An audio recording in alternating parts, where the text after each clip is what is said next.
ગાંધીનગર ખાતે ફોરેસ્ટ ઉમેદવારોનું આંદોલન શરૂ થઈ ચૂક્યું છે। ગાંધીનગર ખાતે આવેલા રામકથા મેદાનમાં ફોરેસ્ટ ઉમેદવારો દ્વારા આંદોલન કરવામાં આવી રહ્યું છે। ત્યારે ફોરેસ્ટ પરીક્ષાની વિસંગતતા દૂર કરવા માટે ફોરેસ્ટ ઉમેદવારો દ્વારા આંદોલન શરૂ કરવામાં આવ્યું છે। રામકથા મેદાન ખાતે મોટી સંખ્યામાં ઉમેદવારો ઉમટી પડ્યા છે અને સીબીઆરટી પદ્ધતિ નાબૂદ કરવાની માંગ કરવામાં આવી છે।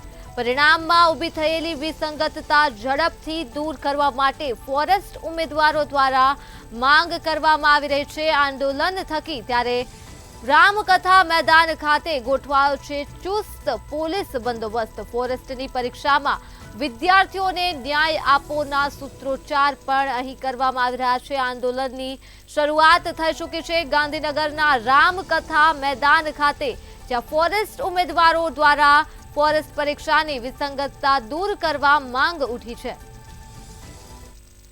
તમારું નામ શું, ક્યાંથી આવ્યા અને શું માંગણી? મારું નામ નીતિન બામણિયા છે અને હું જૂનાગઢથી વસતો હતો। અમે જૂનાગઢથી અહીંયા આવ્યા છીએ। અમારે સરકાર પાસે એ માંગણી છે કે અમારા માર્ક જાહેર કરે પીડીએફ સ્વરૂપે।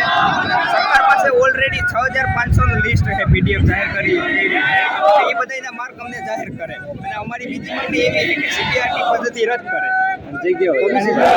કેમ રદ કરવા માંગો છો? કારણ કે સાહેબ આમાં જે નોર્મલાઇઝેશનની એક પ્રક્રિયા છે જે માર્ક્સ માટેની, એ માર્ક્સ માટેની અમુક લોકોને આમાં શિફ્ટ વાઇઝ પેપર હતા। પહેલા પ્રથમ શિફ્ટ હતી, બપોરે બીજી શિફ્ટ ને સાંજે ત્રીજી શિફ્ટ। એમાં બધાને અલગ અલગ પેપર આવ્યા હતા। તારીખ 14 થી 27 2 સુધી તારીખ આવી। 48 શિફ્ટ હતી કુલ, બધાને ત્રણ શિફ્ટ હતી, અલગ અલગ પેપર આવ્યા। અમુકને પહેલી શિફ્ટ વાળાને પેપર સહેલું, બીજી શિફ્ટ વાળાને પેપર અઘરું, ત્રીજી શિફ્ટ વાળાને પેપર અઘરું, એ રીતે 3 શિફ્ટ છે। તો એ લોકોએ એમ કીધું છે કે બધાના નોર્મલાઇઝેશન માર્ક એક સરખા થાય, તે માટે તેને નોર્મલાઇઝેશન પ્રક્રિયા એડ કરી। તો આમાં નોર્મલાઇઝેશનમાં એવું થાય છે કે જે પ્રથમ શિફ્ટ તો એનું તો માર્કલિસ્ટ એકથી તૈયાર થઈ જ ગયું છે, તો એની જગ્યાએ બધેનું થઈ ગયું હોય ત્યારે જ એની જે માર્કશીટ તૈયાર કરી છે, તમારી મુખ્ય માંગણી શું છે? જે અમારા માર્ક છે તે જાહેર કરે, અને જે નોર્મલાઇઝેશન પહેલાંના અને નોર્મલાઇઝેશન પછીના જે માર્ક છે તે જે મેથડ આવે તે મેથડ પ્રમાણે માર્ક સહિત અને એના રોલ નંબર નામ સહિત જાહેર કરે, પીપીટી સ્વરૂપે જાહેર કરે, નહીં કે પર્સનલમાં।